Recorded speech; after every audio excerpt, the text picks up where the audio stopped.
Hi guys, rachaelcprhair here. Welcome back to my channel. Welcome to you. Thank you so much for stopping by. I hope you enjoyed this video. This is going to be a DIY video and it's going to be extremely quick. It's a really good activity to do with kids if you have a purpose for this for a child anyway. So I'm going to be making a bag charm holder. I have a lot of bag charms and they kind of get pushed to the side if I don't have them in a place where I can see them, but I don't want them necessarily displayed in a way where they're looking too cumbersome. And so I went to the Dollar Tree and I purchased these picture frames. You've seen these a million times. They have them in all different sizes. This is actually a holder you can use to store your bag charms, your jewelry, your earrings, your rings, anything. So all the different sizes. If I'm not mistaken, this is the largest size, but there is a smaller size that is about that big, and it's really good for holding rings. So today I'm going to show you how I make this picture frame into a bag charm holder. It's been quite a few weeks since I've recorded the first part of this video, and I made quite a few of these since then, but I wanted to show you, I just wanted to finish up this video because I really think it's a great idea and something that has been very useful for me. But this right here is the picture frame that I showed you before, the largest size that I have been able to find, and I have the clear hooks on this one. And of course, you don't need for me to show you how to apply the clear hooks. You just apply them wherever you want to apply them. The only thing I will tell you is that these picture frames come with a clear plastic that's protecting it from being scratched, so you just want to remove that first. I didn't realize that there was a clear plastic in the very beginning when I started using these, but now I realize that there is a clear plastic, and so that just makes it even better because you don't have any problems with scratching in the store. So these are some of the hooks that you can find. These are the white ones. They also come in a wood grain, and then they come in the clear. If you want it to be completely transparent, this is the look that you get. And so this is really all you need to complete this project. But if you want to make it double-sided, you need some packing tape, or if you want to use decorative tape, of course you can use that as well. But I will show you how it looks when you make it double-sided. If you plan on adding quite a few of these, if you plan on adding quite a few bag charms, I would suggest making it double-sided.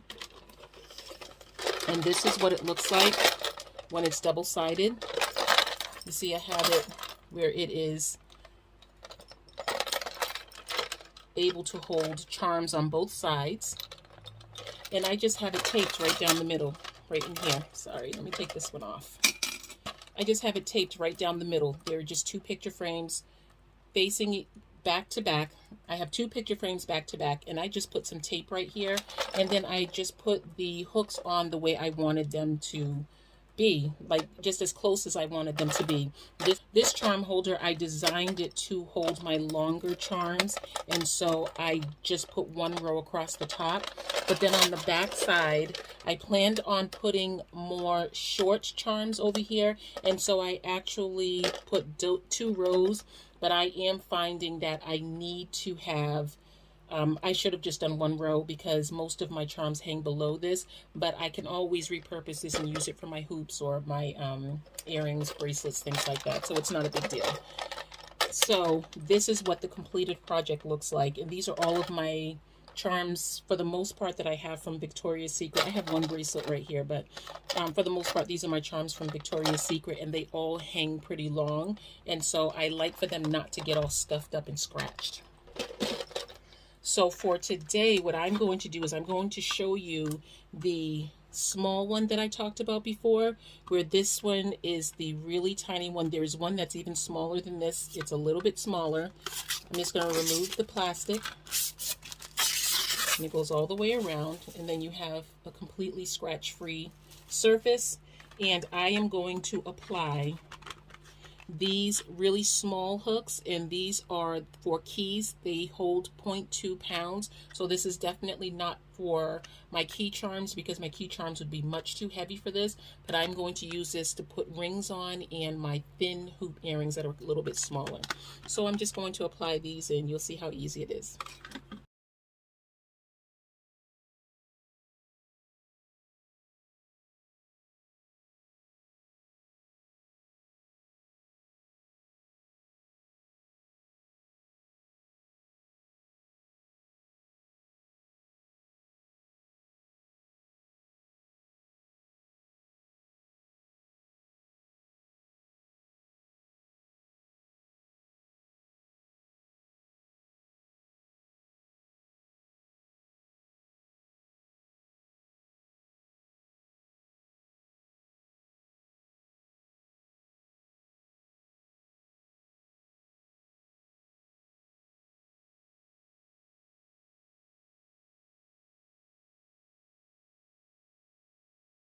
I didn't measure it. This one's a little bit off. Hopefully that won't drive me crazy. But I didn't measure it. But if my hoops fit, yay. I'm literally taking my hoops off of my ears to put them on here. Yay, that's so cute. That'll be perfect. This is actually a good space for them. I'll have to put smaller ones over here. So this is it. This is the project. And if that's the small one, and here is the large one. I think it's so pretty, and I do find that I am using my bag charms a lot more. I wanted to show you another way that I am using these. I have a necklace that someone bought me a very long time ago, and if I hang this up, it definitely ends up with problems because the wire around here gets all stretched out. And so you kind of have to hang it in a way that it is suspended like this. But if you lay it down, it tends to get a little tangled and it collects different things in it, like you see me picking things out. So this has been really, really good for me just to put it on here. And because this is only $1 for it to house one necklace, I think that is still definitely a wonderful thing, because those neck pieces that you buy, they can be about $15 in Michael's. So this right here I thought was a great idea, and when you put it down, it just looks so pretty, so inviting, and it just makes you want to use it. So I'm just turning my light down so that you can get a nice look at the way these look, how incredibly simple this looks, and it just does not take up a lot of eye room. But then, to say the least, you will make good use of the items that you have, and you just see them, and it just makes it so inviting. I think it just makes it very inviting to be able to just look and see exactly what the options are that you have to use. I hope you enjoyed this video. If you did, if you recreate this project, I would love for you to tag me on Instagram so that I can see what you come up with, because of course this idea is wonderful, but everyone puts their own spin onto things, and so it's always really nice to see what someone else creates when they try an idea that you share. So I look forward to seeing anything that you have worked on in the line of this project, and I look forward to talking to you again soon, guys. Bye.